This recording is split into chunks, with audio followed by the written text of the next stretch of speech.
first novel was not until I was 65 years old. That's So great. don't ever give up, but don't wait until you're 65 either. Okay.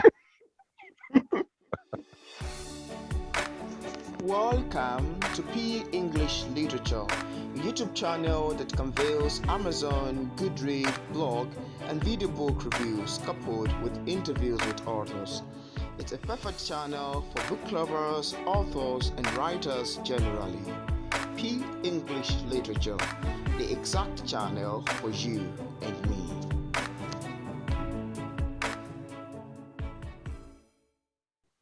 Hi there, viewers.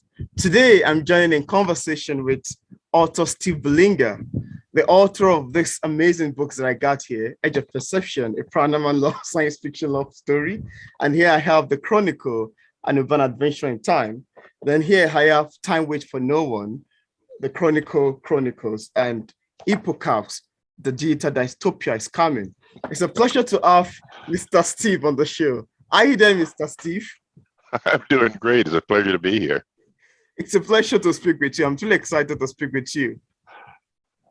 I think this is amazing. We're talking how many thousands of miles apart are we here? Yeah. So, Mr. Steve, I've only read two from your books. I've read Edge of Perception and I've read The Chronicle and Urban Adventure in Time. And, while I read it, I was fascinated by your adeptness with science fiction. And I'm curious, how do you develop such great passion and strength for science fiction? Well, I always tell the story that when I was a kid, my mother worked for a printing company and she would bring books and magazines home for us to read. And one day, I was probably maybe 12 years old, she brought a copy of Isaac Asimov's I, Robot. I read that and fell in love with science fiction. I was always interested in science, even as a kid. Science fiction just sort of blew me away. And, after you read something like that, you figure out, how can I do that myself? Yeah. So, as a very young child, I fell in love with science fiction. Oh, that's great, because I've actually heard a lot of good things about High Robot. I've had a lot of people review it and talk nice things about it. And I think I need to read that too, because I've heard quite good thing about it. So I'd love to talk about this particular book of yours, Edge of Perception, because one of the things that I love about the book, it's spiritual qualities. It had me mulling over the fierceness of a curse. I was fascinated with characters like Tokulashi as used in the book. Whose characterization, in my own opinion, added more fascinating feature to the book. Could you tell us more about Tokulashi and how do you think that its presence in this book make it a good read? Well, that's interesting. It's always fascinating to me what people pick up in a book. Yeah. The Tokulashi was basically, I needed a bad guy, and he had to be something spiritual because the story is about the paranormal. Now, I did a little research. The Tokoloshi is actually a Zulu mythological creature. I just wanted something of African origin because the curse was from the days of slavery. And I always like to have things in my story where if someone looks at it and decides to look it up, they'll realize that, oh, this is something that's real. This really happens. So whenever I can do something like that, it makes the story all the more believable and more real. That's great. Because what I read about Tokoloshi, I was like, this presence of this particular character actually make the book a good read. Consider the fact that something like a demon appearing to almost everyone. And actually, this one will make me to move into my third question. Considering the line of curse that exists in Edge of Perception, that exists in the protagonist's life, that's Ronald. His great-grandmother was tormented by the same demon called Tokoloshi. And he himself, that's Donald, was also tormented by this same demon when he was much younger. And again, his innocent daughter, Wendy, which I actually felt quite sorry for Wendy in the book because her features, it's somewhat, emotional. Wendy also was tormented by the same demon. Considering all these tragic events that befell Ronan's life in Age of Perception, what do you have to say about the fierceness of the curse? Well, that's interesting. I don't really believe in such things myself, although I would never have anything like a a talisman in my home. Again, it was a device to keep the story interesting. It is a paranormal story, and the thing, people are always afraid of the things they don't see or they don't understand. Everyone has some inherent superstition, whether they, admit it or not. So I don't know. The idea of a curse, the idea of something that you have no control over, is extremely frightening. So that was my attempt to make the story just a little scary, and I think it sort of worked. It really worked. It really worked because when I read it, I was like, I think I mentioned in my review that this particular facet of a curse had me resonating on the biblical curse that was placed on Eli and the effects of Ophnin and Phainax. That's somewhat biblical anyway. So I was like, this actually make an interesting read, to an African man like me. Well, again, that's fascinating because you never know what people are going to pick up from the story. Yeah. I never had any of that in mind when I wrote it.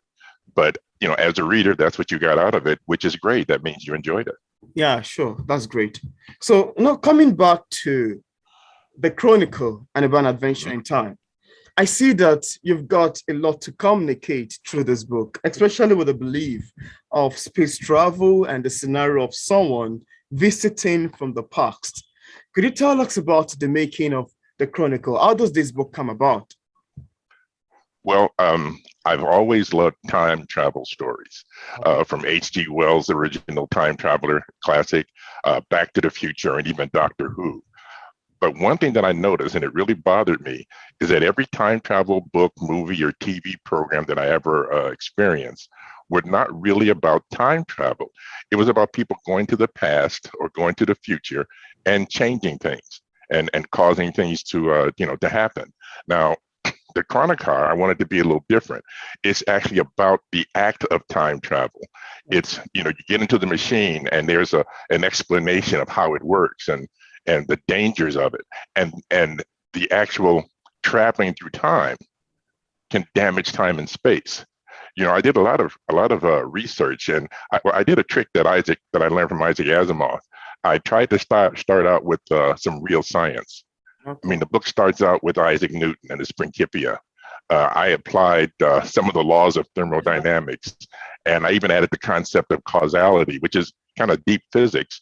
But the reader doesn't realize that. It just sort of washes over him. And people who read the book they just enjoyed it for that reason, because it added that extra depth of the dangers of actual time travel. Whether you do anything or not, just traveling through time can be dangerous.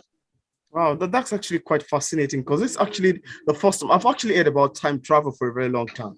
But when I particularly read it in the Chronicle, it had me fascinated. It really puts me in. To be sincere about that, it really puts me in. Okay, I also have another thing. Like I stated in my review of the Chronicle, I said that it's stylishly expounding American racism in the year of 1990s, and how the blacks were maltreated and brutally harassed. This part reminded me of what racism was like in America from 19 to 1930s, a time often referred to as the segregation era. And my thought actually shifted to the Niagara movement in 1905. Now, I am curious to know if you were intentional to talk about the theme of racism in your book, or it's just a coincidence. If it's intentional, could you tell us more about racism in America in the 1990s? Well, let me sort of back up a little bit. I like to call the Chronicle, in fact, all of my work, I don't like to call it Black science fiction. I like to call it science fiction that happens to Black people. The reason the story deals with racism or whatever is part of my own culture. I mean, if a Black person goes back in time, that's what he or she would experience. If an Asian person went back in time into their history, the story would be completely different. So I had to do this research, to make the story as realistic as possible. In fact, what's very interesting, I was actually going to use a different event for the central part of the story, another tragedy of something called the Eastland disaster, where a boat full of people tipped over and died tragically. But then I thought, no, let's get my own culture and my own history into it. So I did some research and I discovered the Red Summer Riots of 1919, which no one had heard of. Many people heard of it the first time after reading my novel. But again, the racism that this young man experienced, he was a He was from a middle class family in Chicago in Yeah. the 2000s, so he had never experienced this before. So he and the reader learned these things at the same time, and it was very, very effective. And it was very scary to realize what life was like back then, and it wasn't that long ago. Oh, that's quite fascinating. Because I actually read it, and I also need to mention this that I love the way you describe the event in the past, talking about the technology in the past in the 1990s, talking about the dressing mode, talking about the culture, talking about the trending things there. And I was like, wow, this actually, assuming this book can actually be made in a movie format. Talking about the part or acting it to be quite fascinating to me. I don't know if you've ever thought about that. About making it a film. Yeah, sure. Well, I've actually written a screenplay, and the screenplay was I entered it into a contest, and it was one of the finalists. It didn't win, but it was there with the finalists. What really got this going is that the locations are real, and I was walking down 47th Street to get a feel for what it was like, and I realized that most of the buildings there were there back 100 years ago. Wow. And when you look at technology, things haven't changed as much as you thought they would have. I remember when I was in high school, I saw a film called 2001: A Space Odyssey, great science fiction movie. And if you believe that, by now we should have taken a trip to Jupiter, but it never happened. It never You know, happened. things don't change as much as we think they will, which was part of the point of the story. In fact, if you recall in the story, Ollie was very disappointed in what the future was going to be like compared to what was her present. Wow, that's great. That's great.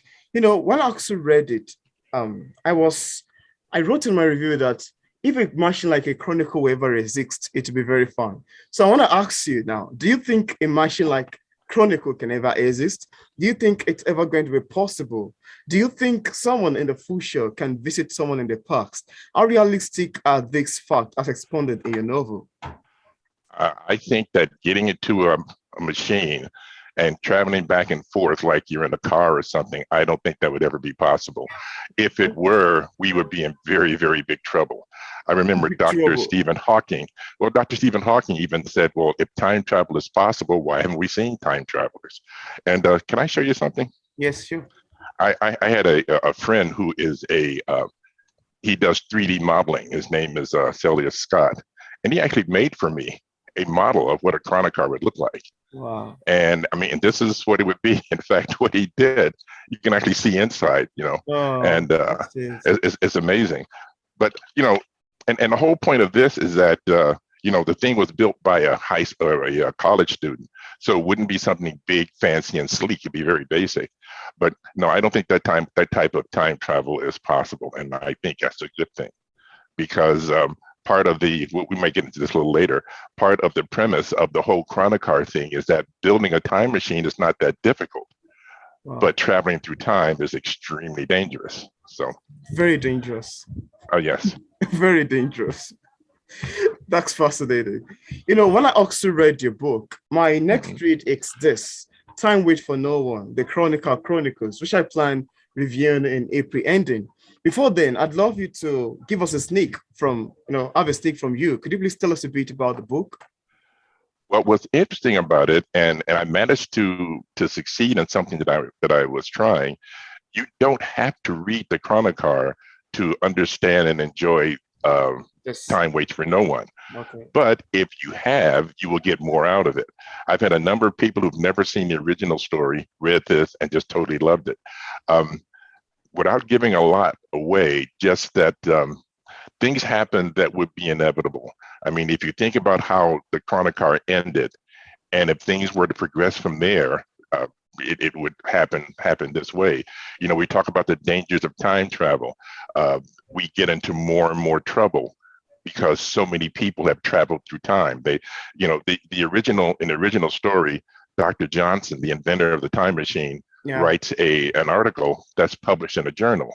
And the problem is people are finding this article, building time machines and going back in time and screwing things up. So in this book, what the characters are trying to do, one of which is Ollie's grandmother, what they're trying to do is prevent people from using their time machines and building them and going back and causing problems. And Wow. that's about as much as I want to say because I hate to give things away. That's actually fascinating. I look forward to reading it. I really cannot wait for it. That's very, very good.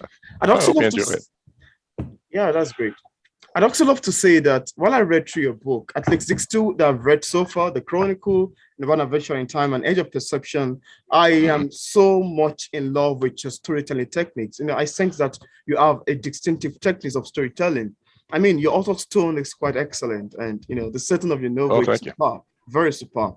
And I'd like to know if you take this straight after a particular author, and if yes, I'd love to know the name of the author and how the person's his writing or writing style influence yours. Well, if there's any author, it would be Isaac Asimov, and again, because I like his style of science fiction, That's starting with a little bit of real science to make it believable, and going on from there. Now, I think that I may just have a natural flair for writing. I discovered in high school and college that any course that I took that required a term paper was always a guaranteed A. Wow. I'm very good at observing people. I did a lot of radio drama back in the 1970s, so I have a good grasp of dialogue and conversation. Wow. I maybe it just comes naturally. I actually do it without thinking, so it's something I was born with. Maybe I can thank my mom for that. Wow, that's actually very great and very fascinating. I love the title of this particular book, Epocaps, the digital dystopia is coming. And it's actually one of the books I'm looking forward to reading. And I'd just like if you can tell us a bit about the book also. Okay, well, apocalypse. I mean, it's a play on the word apocalypse, the E as an electronic. And, Okay. we live in a connected world. We Yeah, do everything online. yeah. We live and die by our cell phones. I've seen videos of people walking into fountains and into walls because they're so busy looking at their cell phone. In fact, a couple of months ago, I saw a guy almost get run over and killed because he was staring at his phone walking into Wow. traffic. Imagine. They're mesmerized by this. So in the story, a major software company sort of takes advantage of this, and through that and social media and other devices, they're subtly trying to control human behavior. And in fact, there's a device that becomes very popular, and you're starting to see them now. In the story, they're called Augies, augmented reality glasses, something you wear over your eyes, and it completely controls what you see and hear. And but again, it gets out of hand because there is a master computer that they've programmed to do all of this, and it's trying to make the world all the more efficient. In fact, I'm going to give one little thing away. There is one scene where a computer controlled self-driving car purposely runs down a disabled person after figuring out how much money would be saved by not having to care for him for 30 years. Wow. So that's how cold this world is. And it's not too hard to believe that sort of thing happening. Some people think this is my scariest novel yet. Wow. That's quite fascinating. That's very fascinating. I'm also looking forward to reading. I actually love the title itself. The title is it sounds a little bit compelling to me and quite attractive. Can you also tell us what publishing is like for a publisher also like yourself? What are the challenges you've encountered in terms of marketing your book, and what are the mediums you've utilized so far in terms of promoting these books? Well, um, you got to remember, I'm very old school. I've been around for a very long time. And when I first got the idea of writing a novel years and years and years ago, the thought of self-publishing didn't even exist. And I never wanted to self-publish my books. I mean, I would have if I had to, but I was fortunate enough to find a publisher. Because to me, if a publisher is ready to take the risk of publishing your book, then that means that it must have some value. So I've been fortunate in that regard. Now, some people have come back to me and say, well, Steve, if you self-publish, you get to keep more of the money. But that's not really why I write. And it's nice to have those professionals do all the dirt, even doing a little bit of promotion. I Yeah, just collect royalties every month. yeah. My thing is, if I can share something else with you, is just writing quality. Why I'm so proud of the explain this. This is from the Chronicle. This is the Wow, best indie yeah. book award that I Big won. And award winning. and then readers' favorite gave me what they call their gold medal That's great. Yeah. And to me, that's more important than the number of books I've sold. Well, I'd love to sell 1 million copies. Don't get me wrong, but Sure, definitely. but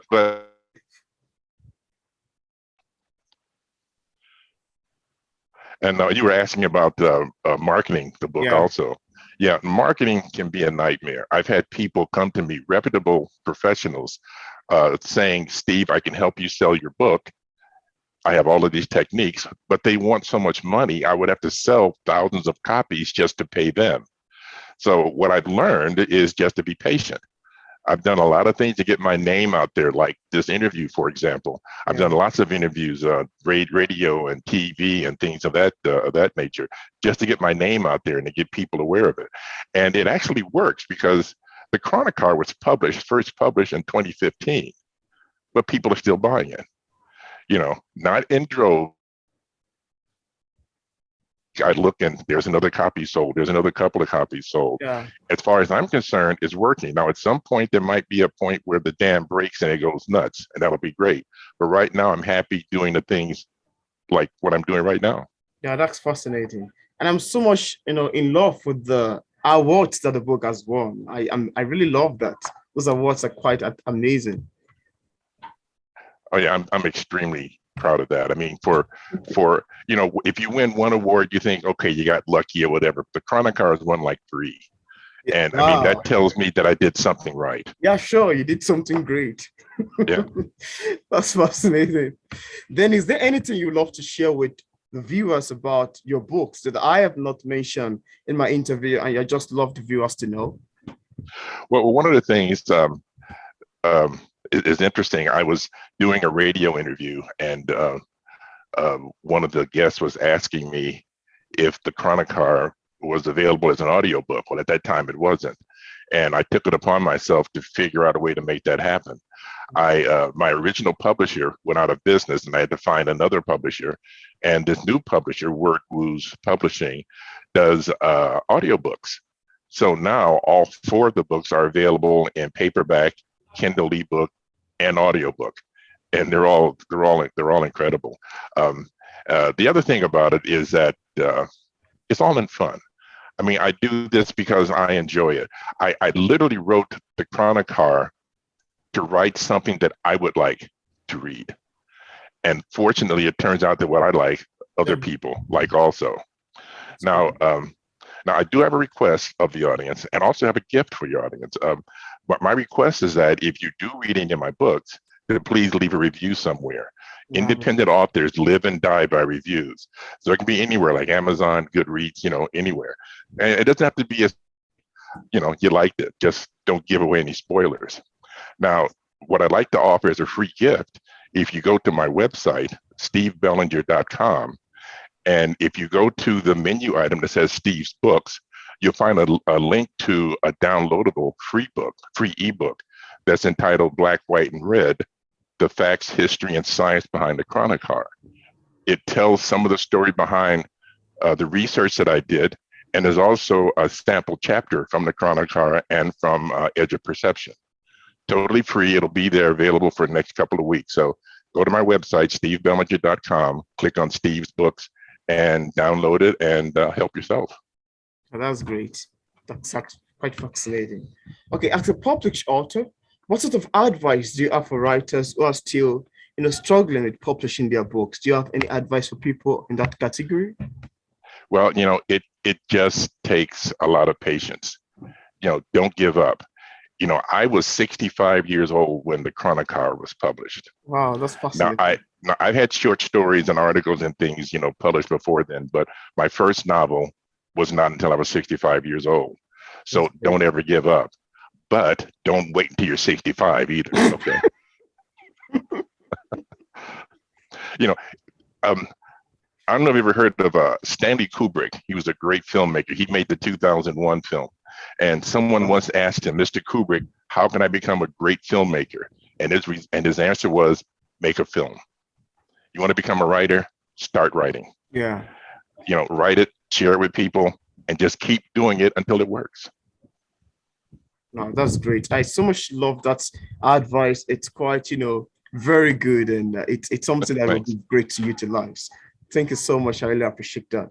So, viewers, you've just had us speak together with Steve Bellinger, the author of these amazing books, like I said earlier on, Edge of Perception, The Chronicle, then here, Hippocampus, The Digital Dystopia is Coming, and Time Waits for No One. So these books are actually available for purchase on Amazon. So if you'd like to get a copy of the book, please check in the link in the description below for you to get a copy directly on Amazon.